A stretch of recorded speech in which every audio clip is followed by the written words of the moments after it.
안녕하세요. 인생이막 스튜디오입니다. 오늘도 여러분의 소중한 시간을 함께 해주셔서 감사합니다. 영상 시작 전에 좋아요 한번 눌러주시고요. 구독과 알림 설정까지 해주시면 더욱 감사하겠습니다. 여러분께 도움이 되는 이야기를 계속 전해드릴게요.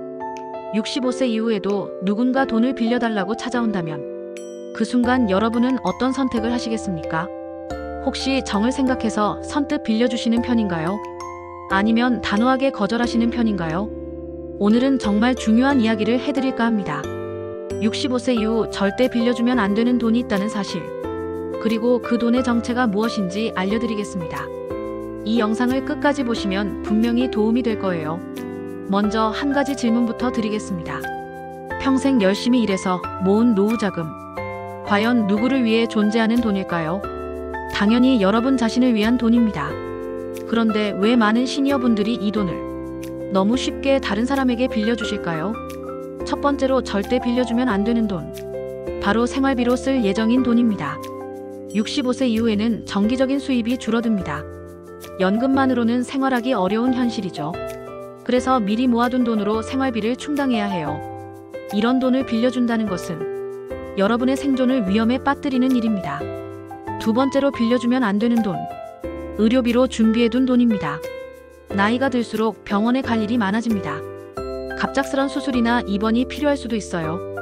이런 응급 상황을 위해 준비해둔 돈을 다른 용도로 사용해서는 안 됩니다. 건강은 돈으로도 살 수 없는 소중한 것이니까요. 세 번째로 조심해야 할 돈, 바로 주거비로 마련해둔 돈입니다. 집세나 관리비, 전기세 같은 고정비용, 이런 돈이 없으면 당장 살 곳이 없어집니다. 나이 든 후에 새로운 거주지를 찾기란 정말 어려운 일이라는 걸 아시잖아요. 네 번째는 간병비로 준비한 돈입니다. 언젠가는 누군가의 도움이 필요한 날이 올 거예요. 요양원비나 간병인비 같은 돈 말입니다. 이런 돈까지 빌려주면 정작 자신이 도움이 필요할 때 어떻게 하시겠어요? 마지막 다섯 번째로 주의할 돈, 장례비로 준비해둔 돈입니다. 죽음은 누구에게나 찾아오는 일이죠. 자식들에게 부담을 주지 않으려고 미리 준비해둔 돈이 있으실 텐데요. 이런 돈마저 빌려주면 가족들이 곤란해집니다. 그런데 여기서 중요한 질문이 하나 있습니다. 도대체 누가 여러분께 돈을 빌리러 올까요? 첫 번째로 조심해야 할 사람, 바로 자녀들입니다. 사업이 어렵다며 돈을 빌려달라고 하거나 집을 사려고 한다며 도움을 요청하는 경우, 물론 자녀를 도와주고 싶은 마음은 이해합니다. 하지만 여러분의 노후자금까지 위험에 빠뜨리면서 도와줄 필요는 없다는 게 전문가들의 조언이에요. 두 번째로 조심해야 할 사람, 형제자매나 친척들입니다. 가족이니까 도와달라는 말을 듣게 되죠. 하지만 가족이라고 해서 여러분의 노후를 책임져 주지는 않습니다. 오히려 가족 간의 돈 문제로 인해 관계가 나빠지는 경우가 더 많아요. 세 번째로 조심해야 할 사람, 오랜 친구들입니다. 평생 쌓아온 우정 때문에 거절하기 어려운 상황이 생기죠. 하지만 진짜 친구라면 여러분의 노후를 위험에 빠뜨리는 그런 부탁은 하지 않을 거예요. 네 번째는 종교나 사회단체 관계자들, 봉사활동이나 기부를 명목으로 돈을 요구하는 경우가 있습니다. 물론 나눔은 아름다운 일이지만 여러분의 생존을 위협할 정도로 과도하게 할 필요는 없어요. 마지막으로 조심해야 할 사람, 투자나 사업을 권하는 사람들입니다.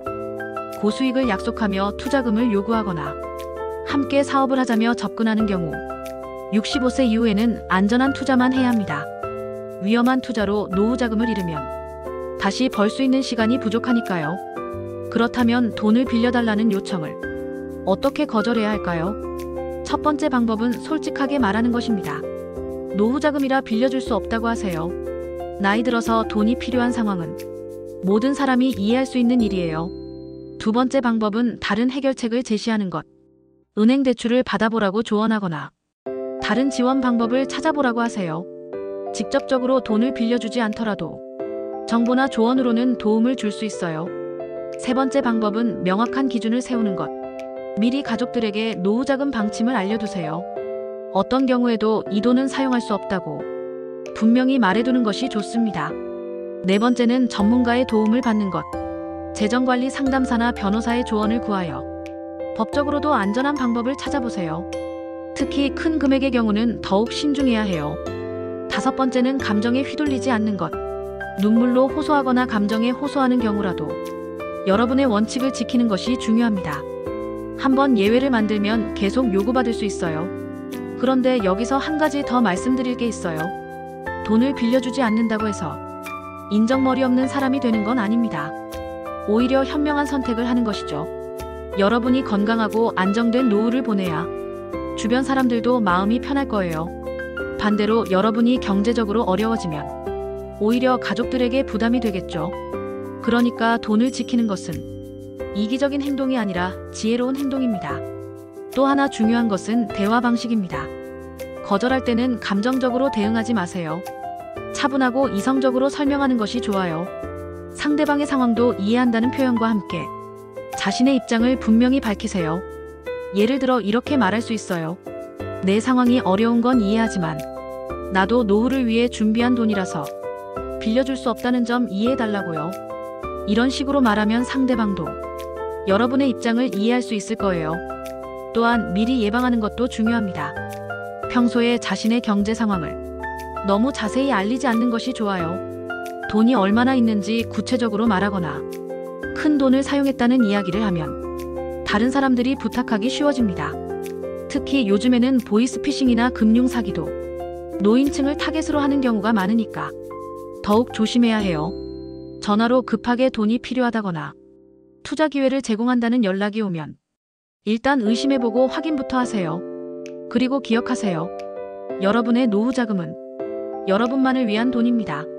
누구를 위해서라도 위험에 빠뜨려서는 안 되는 소중한 생존 자금이에요.